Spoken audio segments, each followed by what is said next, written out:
Footage has been released showing a Ukrainian kamikaze drone striking a gas station in the occupied city of Tokmak in Zaporizhzhia region. As a result of the strike, an explosion and fire occurred in the tanks containing gasoline and diesel fuel at the gas station. Furthermore, at the time of the incident, equipment belonging to the Russian army, which was refueling at the station, exploded and broke down. There have been no reports about the number of victims among servicemen.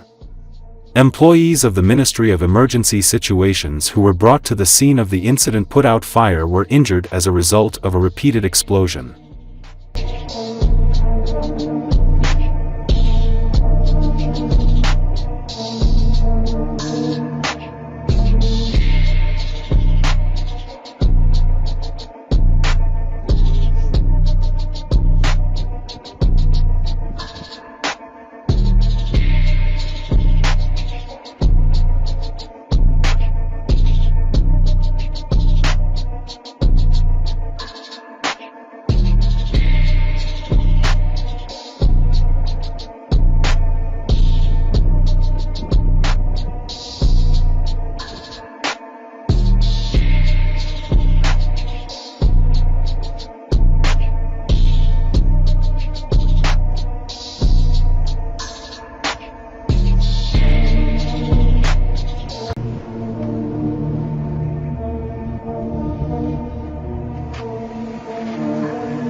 The massive shelling of military targets in occupied Crimea on November the 27th, which may have involved some 40 missiles and drones, was a carefully planned operation. Forbes journalist David Axe believes that the Ukrainian military wanted to use this attack to force the Russian invaders to bring in additional air defense assets from the front. In his opinion, this would make further Ukrainian attacks easier. Experts do not rule out that the latest attack on Crimea is a diversionary tactic to force Putin to redirect even more air defense assets from other parts of the front to the peninsula. Thus, attacks by the Ukrainian armed forces on Crimea may facilitate subsequent Ukrainian attacks that are not diversionary maneuvers, for example, further strikes on military facilities in the Kursk region or enemy infrastructure in the Donbass. Over the course of 33 months of war, Kiev has amassed a decent arsenal for another attack on the Kremlin's military facilities in Crimea. For this purpose, the Ukrainian armed forces used Storm Shadow cruise missiles, S-200 anti-aircraft missiles, attack drones and unidentified ballistic missiles. The combination of weapons undoubtedly complicated Russia's efforts to repel the attack. The Russian Air Defense Ministry said that they intercepted 25 drones. At least 10 missiles and the same number of drones managed to penetrate the Russian air defense system. The Ukrainian armed forces attacked the Belbek air base as well as the area of the Nakhimov Naval Academy in Sevastopol. On the one hand, experts are perplexed as to why cruise missiles should be used against Crimea when they can be used against other Russian military facilities. But Friday's raid was apparently part of a larger plan. The strikes by Ukrainian defense forces on enemy military facilities in occupied Crimea are forcing the enemy to allocate additional air defense assets to the area, the Ukrainian Center for Defense Strategies suggested.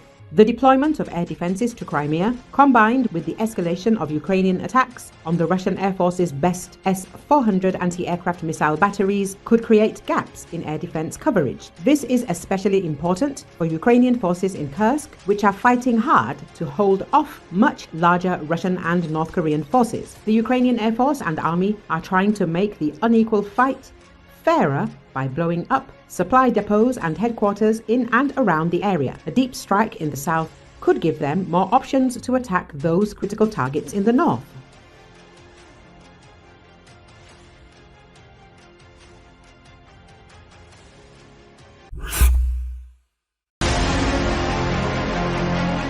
Recently, the topic of the possibility of introducing NATO troops into Ukraine has again surfaced in discussions and media publications. Newsweek asked experts on military defense and geostrategic issues whether troops from NATO member countries should be sent to Ukraine and in what format this might happen. Their answers vary from a categorical no to the possible admission of NATO troops to participate in certain operations. Ian Brzezinski, a senior fellow at the Atlantic Council, says Allied troops, along with necessary air power, air defense, and long-range firepower, should definitely be sent to Ukraine to protect its sovereignty. They would not be required to engage Russian forces, but could instead create a security bubble over the territory of Ukraine that is not occupied by Russia. This would greatly enhance Ukraine's prospects of ending this war on its own terms, and such a presence will be necessary to ensure stability after the fighting ends, he said. At the same time, Ford International Political Science professor Barry R. Posson holds a clearly opposite opinion. NATO states should not deploy troops in Ukraine, either within the NATO structure or outside it. If these troops are used to solve real problems on the front lines, then if they are in danger, they will expect NATO to bail them out. That would involve NATO countries in a war with Russia, and that is not in our interests, he says. No NATO country is currently considering sending combat forces to Ukraine because of the risk of widening the war, according to John Lowe, a research fellow at Chatham House. However, if a ceasefire is agreed, NATO countries should seriously consider sending observers to ensure it is respected, he said. Corey Schkack, a senior fellow and director of foreign and defense policy studies at the American Enterprise Institute, believes that countries that want Russia to lose will have to give more and risk more. According to him, NATO troops are expected to train and support Ukrainian forces and equipment rather than fight on the front lines. It would still free up Ukraine's forces to fight and would signal to Russia a greater commitment to Ukraine's success. However, it is unlikely to be decisive. Jamie Shear, Professor of Strategy and Security at the University of Exeter, UK, points out that there are two scenarios for the deployment of European troops in Ukraine. The first is to speed up the training and equipment of new units of the Ukrainian army. The second possibility is to attract European military specialists to help with the maintenance and repair of equipment supplied by the West. Rasmussen Global CEO Fabrice Potier believes that there are now strong arguments for European countries to deploy a training and advisory mission to the Ukrainian armed forces in western Ukraine. These forces should be outside the auspices of NATO, training Ukrainian forces and providing logistical support away from the front lines and not engaging with Russian forces. If Ukraine asks, this would be entirely consistent with international law and could form the basis for a later peace enforcement mission, he said.